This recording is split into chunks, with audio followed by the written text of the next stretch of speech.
माधवा, मनावर ताण आला की असा त्रास उद्भवतो तूस। मुंबईत असताना एके वेळी 2-2 परीक्षा देत होतास आणि काहीशी नोकरीही करीत होतास, तेव्हापासून हा त्रास सुरू झालाय ना? अरे माधवा, किती मोठमोठाली पुस्तके वाचतोस, तुला ठाऊक आहे ना? तेव्हा दृष्टी जाता जाता वाचली हो। आता तूच सांग, आपणच जपायला हवे ना? आणि जर वाचताना आपल्याला त्रास होतोय तर कोणा दुसऱ्याला सांगावे वाचायला, म्हणजे आपल्या डोळ्यावर ताण येत नाही हो। ताई काकू, हे आम्हा सुचलेच नव्हते। खरे छान सूचना आहे ही। अनेक गरजू विद्यार्थी असतात, त्यांस चांगले ग्रंथ वाचावयास मिळतील आणि 4 पैसेही कमवता येतील। ताई काकू, डोळे खुपताहेत, पण या सूचनेने गारवा मिळाला। वाह परमेश्वरा, धन्य आहे तुझी। छान।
वैद्यबुवा भेटले म्हणजे बरे होईल।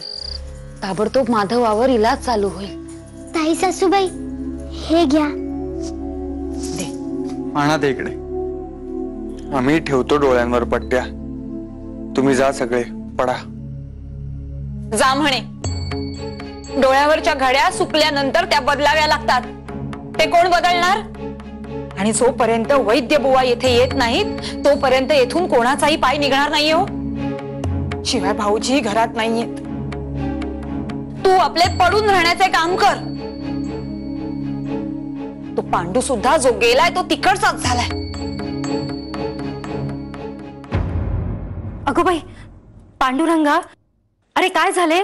आणलेस ना वैद्यबुवांना? नाही, नव्हते ते। अगो बाई, कुठे गेले? नाही, औषधाच्या मुळ्या आणायला कुठेतरी गेलेत, पहाटेपर्यंत येतील। मी तसा निरोप ठेवलाय परत। अरे देवा, आता काय करायचंय? रमा, रमा, तुला काही माहित असेल तर तू तरी बघ गो बाई। अगो, तिला कसे ठाऊक असेल काही? तसे नाही वहिनी, मागच्या वेळेला माझ्या आईलाही त्रास झाला होता, तेव्हा रमेनेच तात्पुरते उपचार केले होते आणि तिला आरामही पडला होता। तेव्हा हो, हे मात्र अगदी खरे। रमे, बघ तुला काही जमतंय का? मी बाहेरून लावायला लेप करून आणते हरड्याचा, त्याने डोळ्याची लाली कमी होईल थोडी। हो का? चालेल, जा जा लवकर आण करून।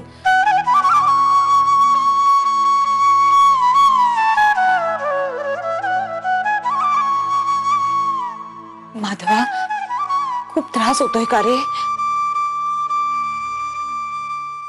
बाळंभटजी, अहो दिवाणखान्यामध्ये कोणीच कसे दिसत नाही। थोरले मालक, परसदारी आबा, बाबा, रमाबाईंबरोबर धाकले मालक खेळत होते। खेळता खेळता त्यांच्या डोळ्यासमोर अंधारी आली आणि ते धाडकन खाली पडले। आम्ही सगळे धावत गेलो आणि माधव कुठे आहे आता? त्यांच्या खोलीत आहेत। बहुतेक त्यांना डोळ्याचा त्रास होतोय हो।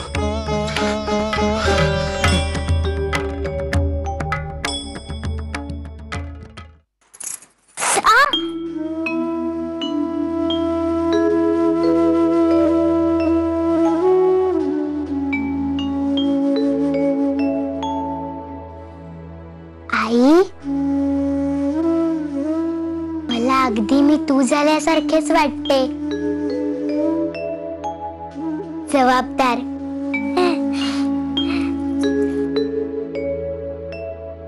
मला अगदी तसेच वाटते. म्हणजे बघ ना, आता माझा पाय किती ठुसठुसतोय, तरी मी चुपचाप सहन करतीये, तुझ्यासारखी.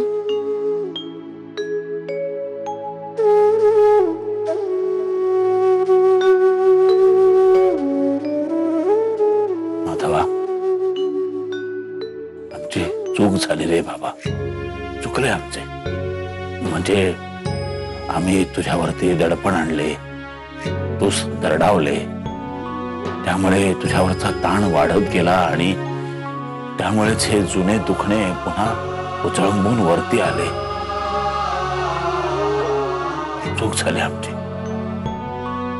नशीब आमचे बाळंभटजीने योग्य वेळेला 4 समजुतीच्या गोष्टी आम्हाला समजावून सांगितल्या, म्हणून डोके ठिकाणावर आले आमचे.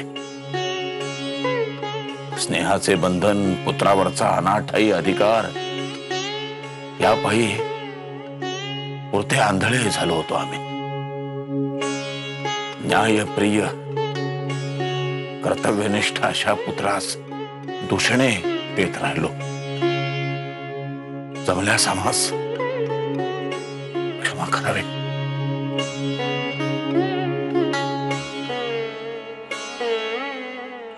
पण आज आता मात्र आम्हास तुमचा खूप अभिमान वाटतो. आम्ही तुमच्यावर टाकलेले दडपण झुगारून देऊन तुम्ही जो सत्य आहे तो न्याय केलात. कुठलेही आमचे दडपण तुम्ही येऊ दिले नाहीत, याचा आम्हास खरंच अभिमान वाटतो. पुन्हा एकदा जमले तर क्षमा करावी आम्हास. नाही नाही भाऊसाहेब,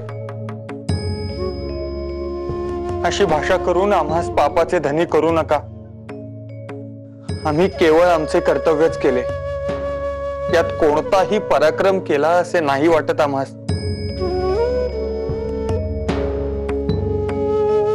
परंतु आपल्या मनातला गैरसमज दूर झाला, याचा आम्हास फार आनंद आहे.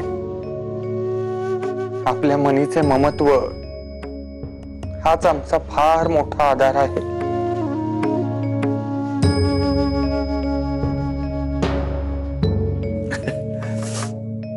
आता आमची स्तुती पुरे झाली.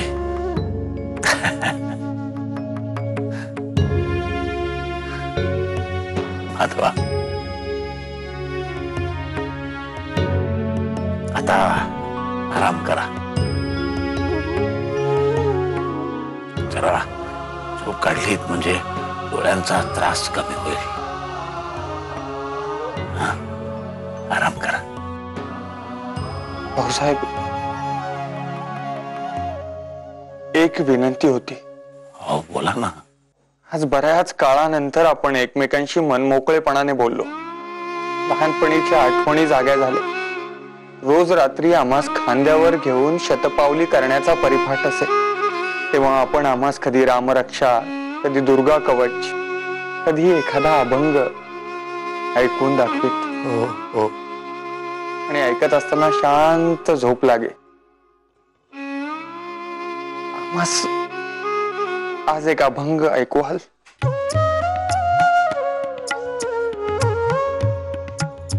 अवश्य. अभंग म्हणल्याने जर पापाचे परिमार्जन होणार असेल तर म्हणू आम्ही अभंग आमच्या मुलासाठी. एवढा हट्ट आम्ही याही वयात मुलाचा पुरवू शकतो.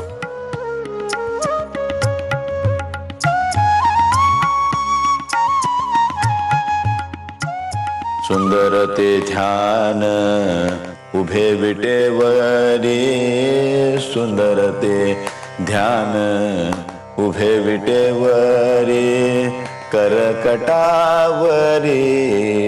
ठेवोनिया, करकटावरी कोण गात आहे? ठेवोनिया.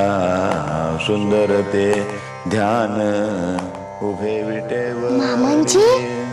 तुळशीहार गळा कासे पितांबरी आवडे निरंतरी हेची ध्यान सुंदर ते ध्यान उभे विटेवरी सुंदर ते ध्यान उभे विटेवरी करकटावरी ठेवोनिया रूप पाहता लोचनी रूप पाहता लोचनी सुख झाले हो साजणी सुख झाले हो साजणी तो हा विठ्ठल बरवा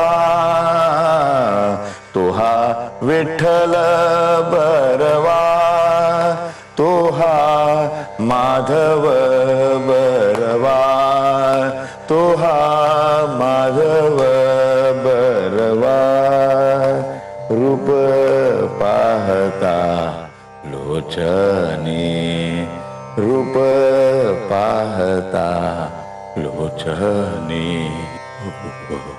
पाहता लोचनी सुख झाले हो साजणी तो हा विठ्ठल बरवा हा तो हा विठ्ठल बरवा तो हा माधव बरवा